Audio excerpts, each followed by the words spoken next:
Good morning friends, स्वागत है आपका आपके अपने YouTube channel study with Ravi Thakur पर। तो चलिए आज के हिंदू एडिटोरियल वोकैबुलरी की शुरुआत करते हैं। वोकैबुलरी की पीडीएफ के लिए आप मुझसे टेलीग्राम ग्रुप पे जुड़ सकते हैं। मैं टेलीग्राम ग्रुप का लिंक इसी वीडियो के डिस्क्रिप्शन बॉक्स में डाल दूंगा, तो आप इसी वीडियो के डिस्क्रिप्शन बॉक्स में जाकर मेरे टेलीग्राम ग्रुप के लिंक को एक्सेस कर पाएंगे। तो चलिए शुरुआत करते हैं वोकैबुलरी की।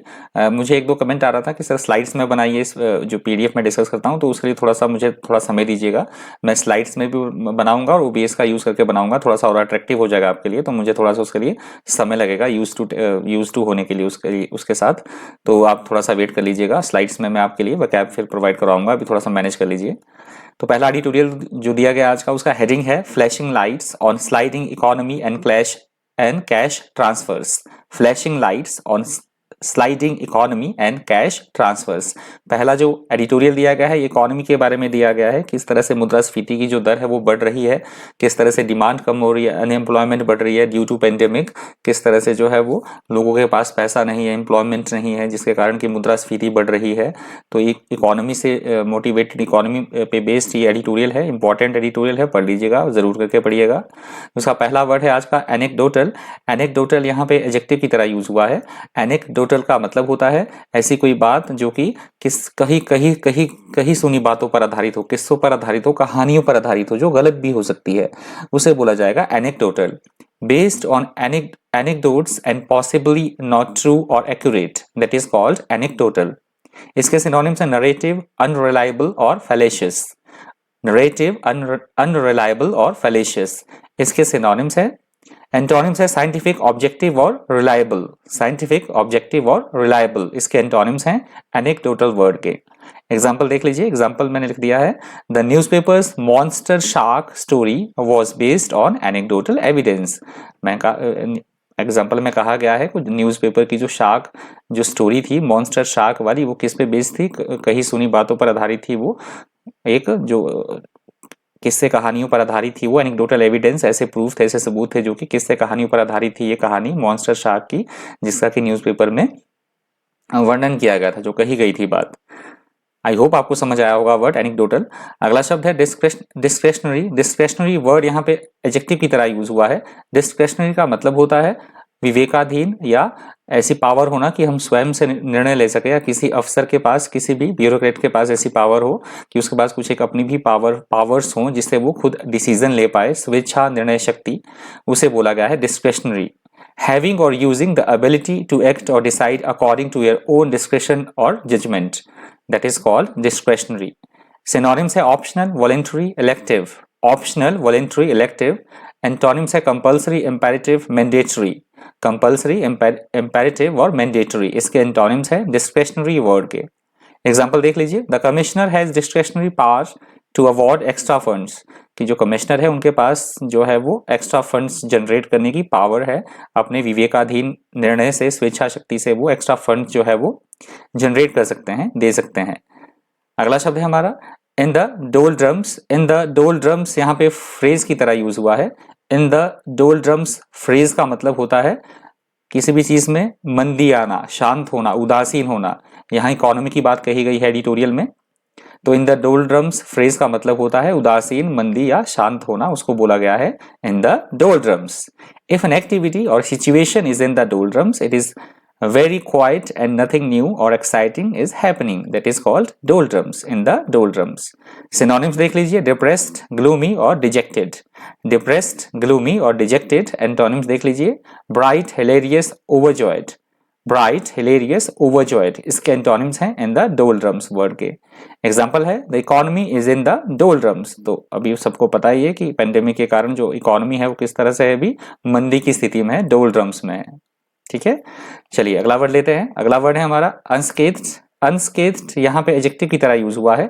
अनस्केथ्ड का मतलब होता है सही सलामत होना, सकुशल होना, किसी भी तरह का कोई नुकसान ना पहुंचना, सकुशल होना, सही सलामत होना, उसे बोला जाएगा unscathed. If you are unscathed after dangerous experience, you have not been injured और harmed by it, that is called unscathed. Synonyms है unhurt, safe, undamaged. Unhurt, safe, undamaged. Antonyms है hurt, injured, harmed. Hurt, injured, harmed, इसके antonyms है unscathed word के। Example देख लीजिए, East Los Angeles was left relatively unscathed by the riots. Riots होता है दंगा फसाद। तो जो ये बात कही गई यहाँ पे क्षेत्र है ईस्ट लॉस जो एंजेलिस ये क्षेत्र है वो क्या रहा, सकुशल रहा, सही सलामत रहा राइट से, दंगों से। अगला शब्द है हमारा कॉन्ट्रैक्शन। कॉन्ट्रैक्शन यहाँ पे नाउन की तरह यूज हुआ है। कॉन्ट्रैक्शन का मतलब होता है सिकुड़न की या किसी तरह के संक्षिप्तीकरण की प्रक्रिया, किसी चीज में कमी आना, किसी चीज का छोटा होना। यहाँ बात की गई है इकोनॉमी की। contraction, that is called contraction, the process of becoming or of making something become smaller or shorter। माफ कीजिएगा मैंने शॉर्टकट में लिख दिया यहाँ पे, something become smaller or shorter, that is called contraction। synonyms है compression, abbreviation, reduction। compression, abbreviation और reduction। antonyms है expansion, extension, increase। expansion, extension, increase इसके antonyms हैं contraction word के। एग्जाम्पल देख लीजिए, the expansion and contraction of a muscle. The expansion and contraction of a muscle, तो जो हमारी मसल है उसका सिकुड़न और उसका एक्सपेंड होने को बोला गया है। एग्जाम्पल दिया है मैंने आपको, जो हमारी मसल्स है उसके खींचने, जब हम एक्सरसाइज करते हैं तो कैसे हो जाती है हमारी मसल्स, एकदम एक्सपेंड हो जाती है, एक्सपांड, उसमें क्या हो जाता है, एक्सपांशन हो जाता है और फिर कॉन्ट्रैक्शन हो जाता है मसल्स में। अगला हमारा शब्द है पैल्पेबल। पैल्पेबल यहाँ पे एडजेक्टिव की तरह यूज हुआ है। पैल्पेबल का मतलब होता है स्पष्ट होना, ऐसी कोई स्थिति जो एकदम बिल्कुल स्पष्ट हो, प्रत्यक्ष हो, या ऐसी कोई चीज जो टेंजिबल हो, जिसे हम स्पर्श कर सके, देख सकते हैं हम उसे बोला जाएगा palpable. You describe something as palpable when it is obvious और intense and easily noticed, that is called palpable. Synonyms है tangible, evident, obvious. Tangible, evident, obvious. Antonyms है मिस्टीरियस, इम्पैल्पेबल और फिक्टिशियस। मिस्टीरियस, इम्पैल्पेबल और fictitious इसके antonyms हैं palpable word के। Example देख लीजिए, Hyundai launched the Grand i10 Neos, ये ब्रांड का नाम लिख दिया है मैंने, Grand i10 Neos at the time when there is a palpable gloom in the market। कि Hyundai जो एक कंपनी है, कार निर्माता एक कंपनी है, उन्होंने अपनी जो एक स्पेसिफिक मॉडल वाली कार है ये Grand i10 Neos, ये उस समय लॉन्च की जिस समय की मार्केट बुरी तरह से, प्रत्यक्ष रूप से मार्केट में क्या था, ग्लूमी मार्केट था, मतलब मार्केट सही नहीं था, palpable gloom in the market, तो वो सही नहीं था, तो उस समय उन्होंने वो कार जो है वो लॉन्च करी। अगला शब्द है हमारा ग्रिम। ग्रिम यहाँ पे एडजेक्टिव की तरह यूज हुआ है। ग्रिम का मतलब होता है ऐसी कोई स्थिति जो एकदम बिल्कुल डरावनी हो, भयंकर हो या विकट हो, एकदम अच्छी ना हो, अनप्लेजेंट हो, उसे बोला गया है grim. A situation of piece और piece of information that is grim is unpleasant, depressing and difficult to accept, that is called grim. Synonyms देख लीजिए, ग्लूमी, ब्लीक और डिस्मल। ग्लूमी, ब्लीक और डिस्मल। एंटोनिम्स है bright, cheerful, happy. Bright, cheerful, happy इसके antonyms हैं grim word के। Example देख लीजिए, the news is grim, I am afraid, कि इतनी डरावनी थी जिससे मैं डर गया। न्यूज इतनी डरावनी थी, आई एम अफ्रेड, जिससे मैं डर गया। इसका एग्जाम्पल था ग्रिम का। अगला हमारा वर्ड है स्टैगफ्लेशन। स्टैगफ्लेशन यहाँ पे नाउन की तरह यूज हुआ है। स्टैगफ्लेशन का मतलब होता है मुद्रास्फीति की दर, जिससे परचेजिंग पावर नहीं है, लोगों के पास पैसा नहीं है, तो मुद्रास्फीति का मतलब प्राइसेस बहुत ज्यादा इंक्रीज होना वस्तुओं के, किसी भी तरह की वस्तु है उनके प्राइसेस में अननेसेसरी जो है वो इंक्रीज हो जाना बहुत ज्यादा। अनएम्प्लॉयमेंट भी है, सारी चीजें हैं, तो इसके कंटेक्स्ट में ये वर्ड यूज हुआ है स्टैगफ्लेशन का, मुद्रास्फीति या मंदी होना। A period of slow economic growth and high unemployment while price rise, that is called stagflation। synonyms है डिफ्लेशन, डिप्रेशन और स्टैग्नेशन। डिफ्लेशन, डिप्रेशन और अपना स्टैग्नेशन। एंटोनिम्स है सर्ज, सेवंथ हेवन और चेयरफुलनेस। सर्ज, सेवंथ हेवन और cheerfulness. Example देख लीजिए, many of the industrialised economies would be pushed into a cycle of stagflation.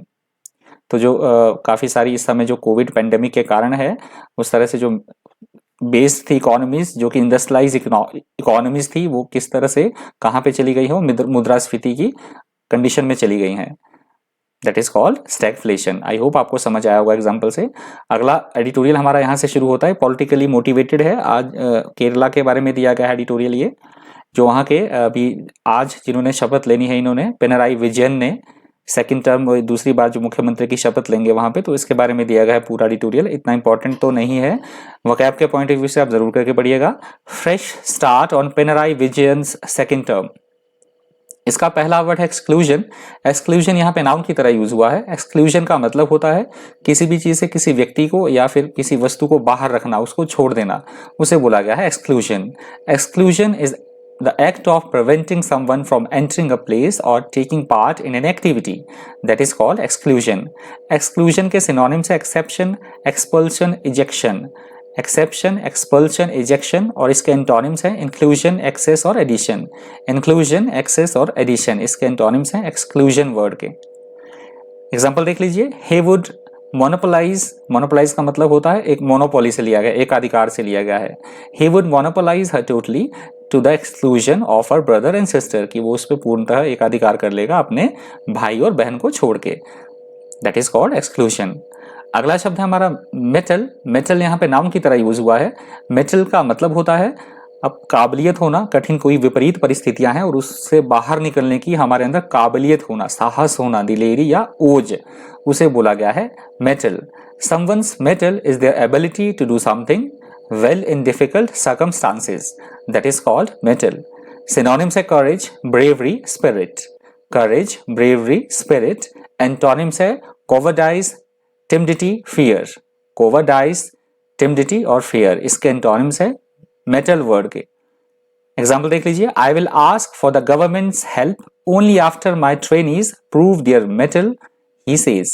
किसी ने कहा कि मैं तभी गवर्नमेंट से कुछ हेल्प की गुजारिश करूंगा जबकि जो मेरे ट्रेनी है वो क्या करेंगे, अपना जो है वो काबिलियत जो है प्रूव कर देंगे, मैं तभी कुछ गवर्नमेंट से हेल्प की डिमांड करूंगा।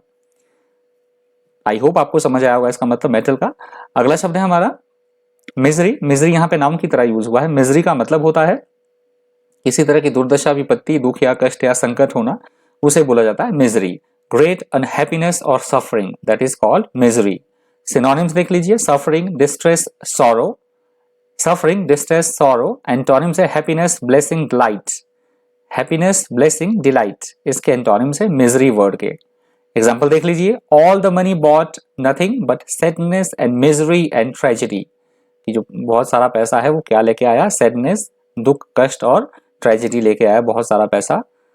अगला हमारा वर्ड है शैम्बल्स। शैम्बल्स यहाँ पे नाउन की तरह यूज हुआ है। शैम्बल्स का मतलब होता है किसी तरह की अव्यवस्था की स्थिति होना या किसी चीज में कोई गड़बड़ घोटाला होना या पूरी तरह से डिसऑर्डर की स्थिति में होना कोई चीज, उसे बोला जाता है shambles. If a place, event or situation is a shambles or is a shambles, everything is in disorder, that is called shambles. Shambles के सिनोनिम्स है मेस, chaos और confusion। mess, chaos, confusion। Antonyms है structure, order, success. Structure, order, success इसके antonyms है shambles word के। Example देख लीजिए, ये मैंने एज इट इज एडिटोरियल में से उठा लिया है एग्जांपल यहाँ पे sentence. The states finances are in shambles, की जो स्टेट के फाइनेंसेस है वो क्या किस में है, अव्यवस्था की स्थिति में है। जो वहां का धन है, पैसा है, जो राजकोष होता है राज्य सरकार के पास, वो किस में है, अव्यवस्था में है, गड़बड़ी में है, that is called shambles.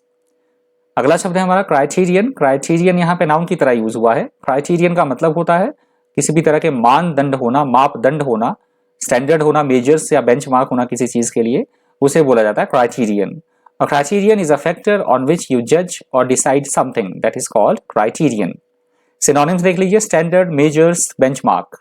Standard, measures, benchmark. Antonyms है guess, chance, possibility. Guess, chance, possibility इसके एंटोनिम्स हैं क्राइटेरियन वर्ड के।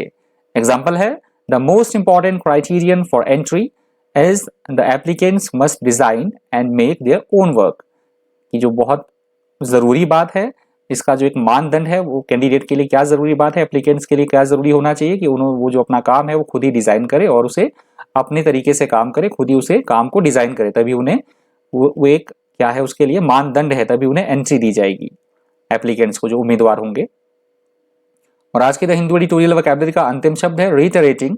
रिटरेटिंग वर्ड यहाँ पे वर्ब की तरह यूज हुआ है। रिटरेटिंग का मतलब होता है किसी भी चीज को बार बार कहना, बार बार दोहराना, एम्फेसाइज करना, किसी चीज को जोर देने के लिए हम किसी बात को बार बार बोल रहे हैं, बार बार दोहरा रहे हैं, that is called reiterating. If you reiterate something you say it again usually in order to emphasise it, that is called reiterating. Synonyms देख लीजिए, reaffirming, restate, repeat. Reaffirming, restate, repeat. Antonyms है secret, recant, elapse. Secret, recant, elapse इसके antonyms हैं reiterating word के। Example है the professor reiterated the important points of her lecture। The professor reiterated the important points of her lecture कि जो professor है उन्होंने क्या किया, अपने जो मेन पॉइंट्स थे लेक्चर के वो दोबारा क्या किया, उनको दोहराया, reiterate किया। That is called reiterating। तो ये आज के द हिंदू ट्यूटोरियल वोकैबुलरी का अंतिम शब्द था। यदि आपको वीडियो हेल्पफुल लगा हो, इन्फॉर्मेटिव लगा हो तो प्लीज वीडियो को लाइक कर दीजिएगा। आपको लगता है कि वीडियो शेयर करने लायक है तो प्लीज ज्यादा से ज्यादा वीडियो को शेयर भी कर दीजिएगा। तो आज की वोकैबुलरी में इतना ही। इसी तरह के इन्फॉर्मेटिव वीडियोस के लिए बने रहिए चैनल पर। Thank you, thanks for watching.